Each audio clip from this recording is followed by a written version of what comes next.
বন্ধুরা দেখুন, কলা নিয়ে এসেছিলাম বাজার থেকে।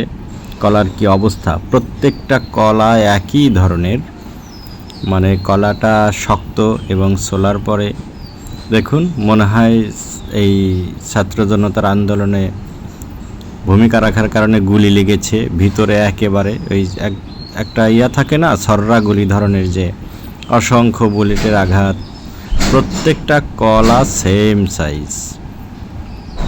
এটা তো খাওয়া যায় না, ভিতরেও শক্ত, পাকছে না। প্রায় এক সপ্তাহ পর ছিলে দেখি, তারপরেও ভেবেছিলাম হয়তো কাঁচা ছিল, খাওয়া যাবে পরে, কিন্তু না, এই অবস্থা। তাহলে কি ধরনের মেডিসিন বা ফরমালিন কেমিক্যাল যাই দেয়, কীভাবে! দেখেছেন কলার অবস্থা? এই দেখুন, এই যে সারা শরীরে কালো কালো, ভিতরে দাগ, শক্ত। এই যে অবস্থা দেখুন।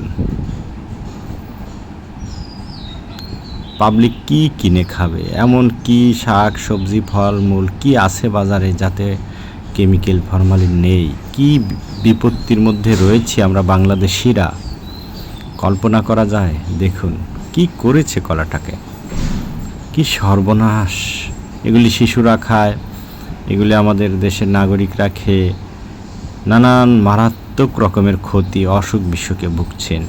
আমরা বুঝতেও পারছি না যে এই অসুখটা কেন হলো, অথচ খাবারের মাধ্যমে আমাদের ভিতরে বিষক্রিয়া ঢোকানো হচ্ছে এভাবেই। দেখুন কলাটার কি অবস্থা, দেখুন দেখুন। এই যে শক্ত, ভাঙেও না কলাটা, ভাঙতে গেলেও শক্ত। সবগুলো কলা একই, সেম। এই দেখুন, এই যে কি শক্ত,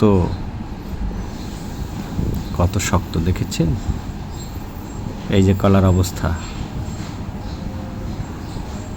মানে না পাকতেই কলাগুলি একেবারে সময় না হতে আর কি, আগাম হয়তো মেডিসিন দিয়ে গাছ থেকে কেটে আগাম মেডিসিন দিয়ে আগাম পাকানোর একটা চেষ্টা, কারণ মূল্য পাবার আশায়, দাম বেশি পাবার আশায় এটা করেছে অসাধু ব্যবসায়ীরা।